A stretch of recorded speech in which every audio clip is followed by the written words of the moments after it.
जय हिंद दोस्तों, जय हिंद बच्चों। आज हम देखेंगे इकोनॉमिक्स क्लास 11 चैप्टर 2 भारतीय अर्थव्यवस्था। इससे पहले वाले चैप्टर में हम देखे थे स्वतंत्रता की पूर्व संध्या पर भारतीय अर्थव्यवस्था। तो अन्य वो जो अर्थव्यवस्था था आज़ादी के समय की अर्थव्यवस्था थी, और अभी जो हम पढ़ने जा रहे हैं वो आज़ादी के बाद की अर्थव्यवस्था के बारे में पढ़ने जा रहे हैं। क्योंकि आप भी जानते हैं कि गुलाम जब हम थे उस समय हमारी अर्थव्यवस्था कुछ और थी, और जब हम आज़ाद हुए तो हमारी अर्थव्यवस्था कुछ और हो गई। तो चलिए हम देखते हैं कि किस प्रकार से हमारे अर्थव्यवस्था में परिवर्तन आए। तो देखिए, जब हमारा देश आज़ाद हुआ 1947 में, देश हमारा आज़ाद जब हो गया तो उस समय भारत के पास अर्थव्यवस्था को चुनने का विकल्प आया। तो पूरी दुनिया में दो प्रकार की अर्थव्यवस्था चल रही थी, एक पूंजीवादी, दूसरी समाजवादी। तो भारत को चुनना था एक अर्थव्यवस्था। तो पूंजीवादी जो अर्थव्यवस्था होती है इसमें सभी चीज़ें प्राइवेट होती है, सिर्फ सेना को छोड़ दिया जाए तो सभी चीज़ें प्राइवेट होती है। और समाजवादी में सभी चीज़ें सरकारी होती है। आप भी जानते हैं कि सरकारी चीज़ें तेज़ी से डेवलप नहीं करती है, प्राइवेट चीज़ें तेज़ी से डेवलप करती है। लेकिन प्राइवेट चीज़ों की एक एक कमियां ये रह जाती है कि उसमें गरीब लोग एकदम पीछे रह जाते हैं, और सरकारी वाला में आगे ही नहीं बढ़ पाते हैं। इसमें गरीब तो आगे ठीक ठाक बढ़ जाता है, लेकिन जितने भी मतलब कि प्राइवेट वाला था रहता है उसको जितना बढ़ना चाहिए उतना वो नहीं बढ़ पाता है। तो इसलिए भारत ने तरकीब अपनाया और दोनों को मिला दिया। क्या किया? दोनों को मिला दिया और एक नया अर्थव्यवस्था को जन्म दिया, मिश्रित अर्थव्यवस्था। मिश्रित अर्थव्यवस्था में ये होता है कि कुछ चीज़ें प्राइवेट होती है और कुछ चीज़ें सरकारी होती है, और इस चीज़ को अपनाया और अपना अर्थव्यवस्था को आगे बढ़ाना शुरू किया। तो देखिए, देश में सबसे पहले कानून बना, 1946 से बनना स्टार्ट हुआ था, जो बन करके 1950 में लागू हुआ था। तो जब 1950 में अर्थव्यवस्था बोल दें कानून लागू हुआ, उससे पहले ही प्रथम औद्योगिक नीति की घोषणा हो गई 1948 में। कब हो गई थी? 1948 में प्रथम औद्योगिक नीति की घोषणा हुई, यानी कि इसमें किस तरह से उद्योग को चलाना है उसकी घोषणा। उसके बाद है राष्ट्रीय विकास परिषद। इससे पहले योजना आयोग की घटना हुई थी। किस चीज़ का हुई थी? राष्ट्रीय विकास परिषद से पहले योजना आयोग की घटना जो हुई थी 1950 में हो गई थी। कब हो गई थी? 1950 में। और राष्ट्रीय विकास परिषद का जो गठन था 1952 में हुआ। कब हुआ? 1952 में। और इससे पहले ही प्रथम पंचवर्षीय योजना लागू हुआ था। क्या लागू हुआ था? प्रथम पंचवर्षीय योजना 1951।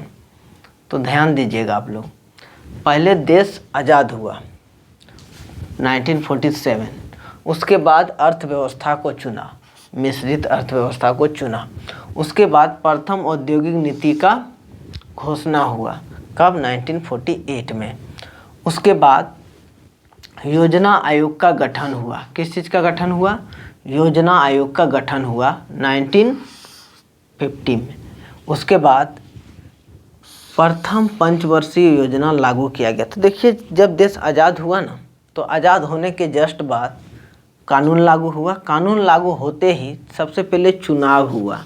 क्या हुआ? चुनाव जब कंप्लीट हुआ, जब पंडित जवाहरलाल नेहरू के सरकार बने, तो उन्होंने पंचवर्षीय योजना जारी किया। और प्रथम पंचवर्षीय योजना जो जारी हुआ 1951 में हुआ, और उसी साल चुनाव भी कंप्लीट हुआ था। और इस चीज़ में जो प्रथम पंचवर्षीय योजना है, इसमें कृषि को बढ़ावा दिया गया था। किस चीज़ को दिया गया था? कृषि को बढ़ावा दिया गया था। उसके बाद आता है द्वितीय पंचवर्षीय योजना। जो द्वितीय पंचवर्षीय योजना है, तो जोड़ लीजिए 51 और 5, 1956 में लागू हुआ द्वितीय पंचवर्षीय योजना। उसके बाद इसी समय में चीन के साथ भी एक समझौता हुआ था, पंचशील समझौता हुआ था। कौन सा हुआ था? पंचशील समझौता। वो आपका टॉपिक नहीं है वो यहाँ। उसके बाद देखिए अर्थव्यवस्था पर क्या इफेक्ट पड़ता है। बीच में देखिए दो युद्ध हो गया, एक चीन से, इससे एक चीन से और एक पाकिस्तान से। दो युद्ध हो गया उसी बीच में। कब? द्वितीय पंचवर्षीय योजना लागू होने के बाद। पहले हुआ 1962 में इससे, इसके बाद 1965 में इससे।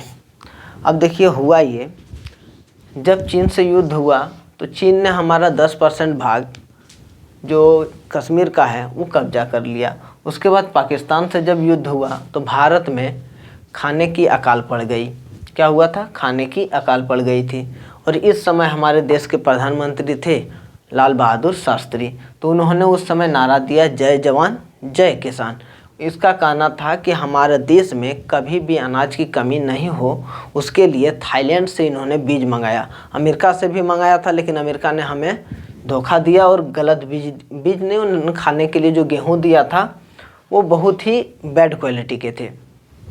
उसके बाद जब हम थाईलैंड से बीज मंगाए और उर्वरक का प्रयोग किया तो बहुत ज़्यादा हमारा कृषि में उछाल आया, जिसे हम क्या के नाम से जानते हैं? तो हरित क्रांति के नाम से जानते हैं। तो हरित क्रांति हमारा कब हुआ था? तो 1966। और दुर्भाग्यपूर्ण इसी वर्ष ताशकंद में लाल बहादुर शास्त्री जी की मृत्यु हो जाते हैं। उसके बाद आगे हम बढ़ते हैं कि कुल औद्योगिक नीति कितना हुआ था। तो टोटल 6 औद्योगिक नीति का घोषणा हुआ था। कितना हुआ था? टोटल 6 औद्योगिक नीति का घोषणा हुआ था। अब देखिए 12वीं पंचवर्षीय योजना कब चलाई गई? ये बहुत इंपॉर्टेंट है, इसको बहुत बार पूछता है कि 12वीं पंचवर्षीय योजना कब चलाई गई थी। अब वो इसलिए भी पूछता है क्योंकि ये जो पंचवर्षीय योजना था, इसी समय ये पंचवर्षीय योजना चलते चलते नीति आयोग का गठन किया गया था। जो अभी हम थोड़ा देर पहले आपको पढ़ाए ना, ये योजना आयोग, इसको भंग कर दिया गया और उसके जगह पर नीति आयोग का गठन किया गया। कब गठन किया गया था? जैसे ही मोदी जी का सरकार बना 2014 में, तो 2015 में उन्होंने ये चीज़ किया। कब किया था? 2015 में। किस चीज़ का गठन? नीति आयोग का गठन। नीति आयोग का गठन जो होता है, गठन बोल दें, नीति आयोग का जो काम होता है सेम टू सेम योजना आयोग का काम है, कुछ नहीं, सिर्फ उसका नाम चेंज कर दिया गया। इसका जो अध्यक्ष होता है उसका अध्यक्ष पीएम होता है, यानी कि प्रधानमंत्री इसका अध्यक्ष होते हैं। अगर आपसे पूछा जाए कि अभी नीति आयोग का अध्यक्ष कौन है, तो नीति आयोग का अध्यक्ष क्या बोलेंगे? नरेंद्र मोदी हैं। अब देखिए आगे, अब जितना इसमें बताने के लिए था हम बता दिए। अब इसका जितना ऑब्जेक्टिव क्वेश्चन है वो हम अब आपको बताएंगे। तो चलिए अब ऑब्जेक्टिव क्वेश्चन देखते हैं। पहला क्वेश्चन है, कृषि साख के गैर संस्थागत स्रोत हैं। तो क्वेश्चन पूछ रहा है कि कृषि जो है संस्थागत के गैर स्रोत हैं। तो संस्थागत के जो गैर स्रोत, इसका मतलब होता है कि जो कर्ज लिया जाता है वो कोई संगठन या कोई संस्था नहीं है। आखिर जो संगठन और संस्था नहीं है, तो देखिए ऑप्शन में नाबार्ड। आप लोग को व्यावसायिक बैंक तो पता होगा, क्षेत्रीय बैंक पता होगा, महाजन भी पता है, एक नाबार्ड में कन्फ्यूजन होगा। तो नाबार्ड भी एक बैंक जैसा ही होता है, जो एक संगठन है। इसका मुख्य कार्य होता है ऋण देना, निवेश करना, किसानों को आगे बढ़ाना, इसका मुख्य कार्य होता है। तो देखिए ये भी एक संस्था जैसा ही हो गया, बैंक भी संस्था ही है। तो चाहे व्यावसायिक बैंक हो, क्षेत्रीय बैंक हो, तो इसका आंसर सही क्या हो जाएगा? तो इसका आंसर सही हो जाएगा महाजन। महाजन जो हो जाएगा इसका सही आंसर हो जाएगा, क्योंकि वो एक कोई संस्था नहीं होता है, गांव में हो या शहर में हो, कोई लोग होता है जो कर्ज देता है। नेक्स्ट देखिए इसमें क्या है, 12वीं पंचवर्षीय योजना की अवधि है। देखिए 12वीं पंचवर्षीय योजना की अवधि क्या है? तो 12वीं पंचवर्षीय योजना की अवधि है 2012 से 2017। तो इसको याद रखिएगा। नेक्स्ट देखिए क्या है, कृषि साख के साधन हैं। क्या है? कृषि साख के साधन हैं भूस्वामी, व्यावसायिक बैंक, ग्रामीण बैंक, इनमें से सभी। अब देखिए साख के साधन यानी किसानों को कृषि करने के लिए कर्ज कहाँ से मिल सकता है। साधन का मतलब वही होता है कि उन्हें पैसे कहाँ से मिल सकते हैं। तो देखिए भूस्वामी के पास, हाँ इसके पास से मिल सकते हैं। व्यावसायिक बैंक के पास, हाँ व्यावसायिक बैंक से भी वो कर्ज ले सकते हैं। ग्रामीण बैंक, तो ग्रामीण बैंक से भी वो कर्ज ले सकते हैं। तो गौर कीजिए इन तीनों जगह से जब वो कर्ज ले सकते हैं तो इसका मतलब तीनों के तीनों आंसर सही है। तो क्या हो जाएगा आंसर इसका? इनमें से सभी। अगर आपको और कहीं कुछ लगता है कि कहीं से अगर वो ऋण ले सकता है, जैसे रिश्तेदार, तो वो भी इसका आंसर सही हो जाएगा।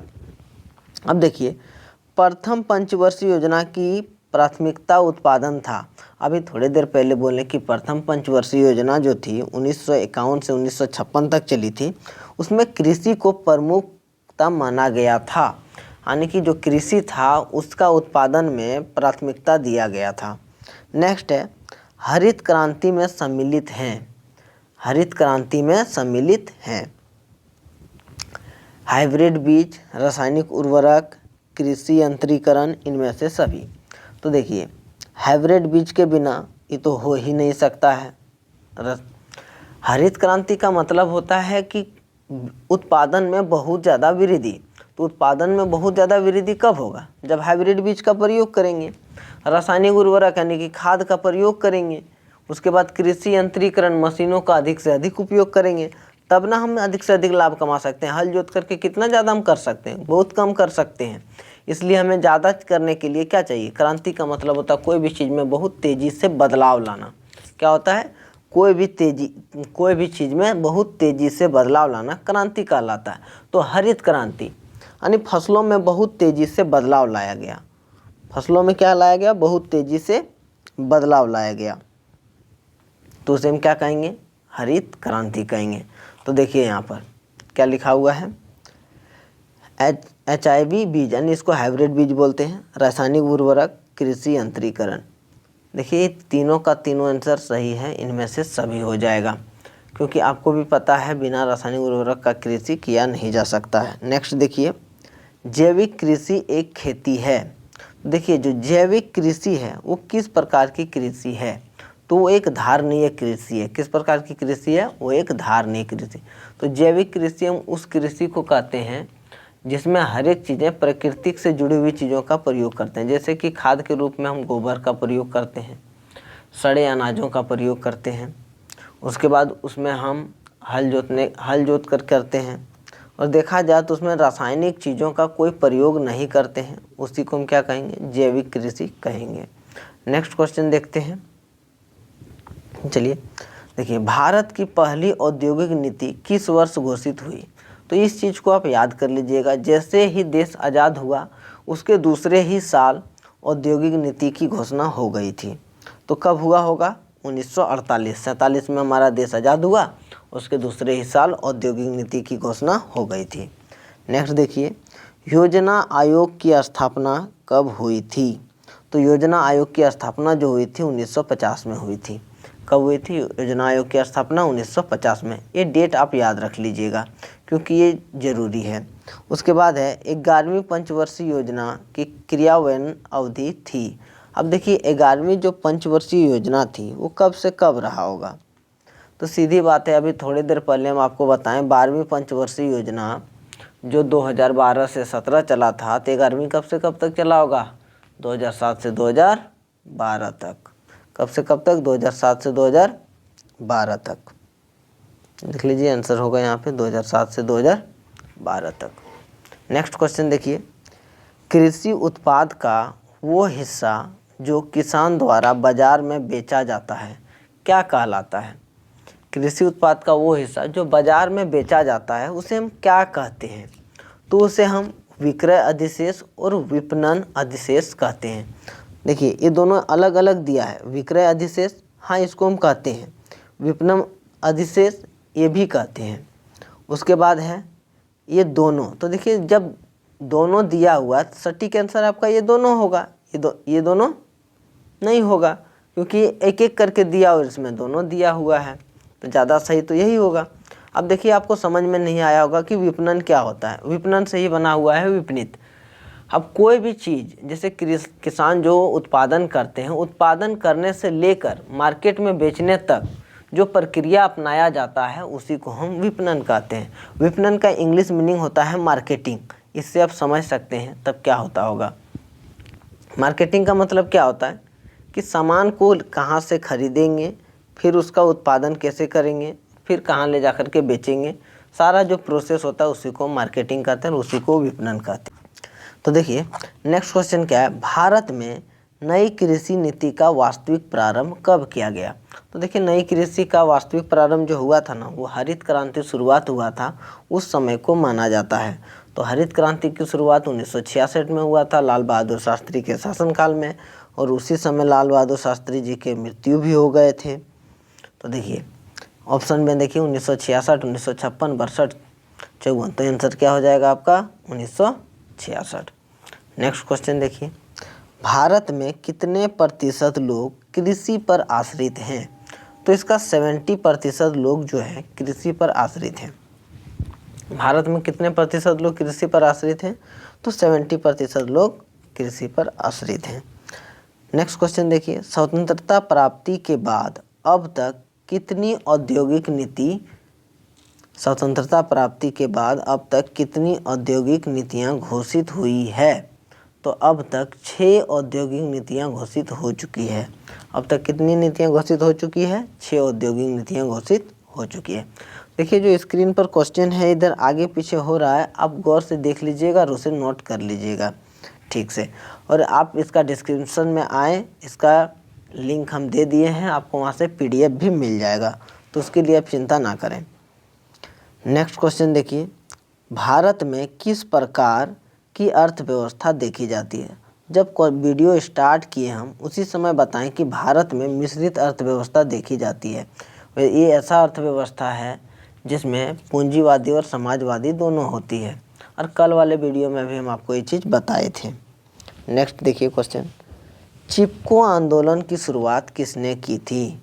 जो चिपको आंदोलन था दोस्तों, तो देखिए ये उत्तराखंड में स्टार्ट हुआ था। रीज़न ये था कि गांव वाले जंगल से जुड़े हुए थे, वो लोग क्या करते थे कि वहाँ से लकड़ी काट करके अपना जीवन यापन करते थे, उससे वो लोग हल बनाते थे, यानी कृषि करने के सामान वो लोग बनाते थे और उसे वो लोग बेचते थे।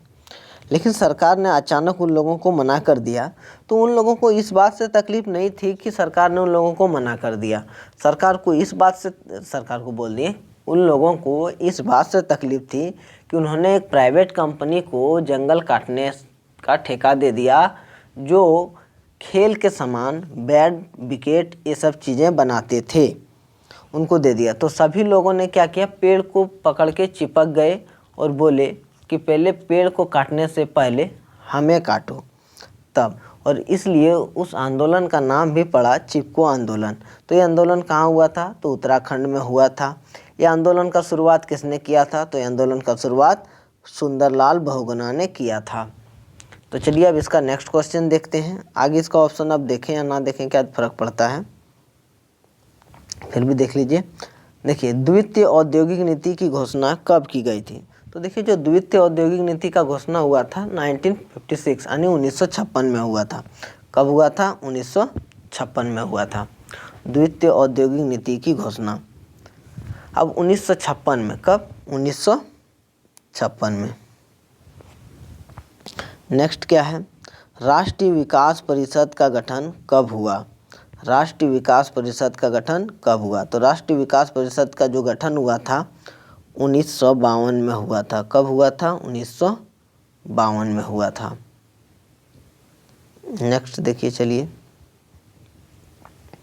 प्रथम पंचवर्षीय योजना लागू हुई थी। अब देखिए जब हम जब हम वीडियो स्टार्ट ही किए थे उसी समय हम बोले थे कि पंचवर्षीय योजना जो है वो लागू किया गया था, और पहला देश में जब इलेक्शन कंप्लीट हुआ था उसी समय से पंचवर्षीय योजना लागू हुआ था। तो पहला इलेक्शन कब कंप्लीट हुआ? 1951। तो लागू कब हुआ होगा? 1951। तो इसमें ऑप्शन ढूंढिए, 1951 और टिक कीजिए। दूसरी हरित क्रांति का नारा किसने दिया? तो देखिए दूसरी हरित क्रांति का नारा है वो APJ अब्दुल कलाम ने दिए थे। किसने दिए थे? APJ अब्दुल कलाम। क्या नाम है? APJ अब्दुल कलाम। देखिए इस तरह से आपका इस चैप्टर से जितना भी क्वेश्चन इम्पोर्टेंट था वो सारा हमने इसमें बता दिया। तो चलिए आज यहीं हम अपने वीडियो को समाप्त करते हैं, और वीडियो के अंत तक बने रहने के लिए बहुत बहुत धन्यवाद।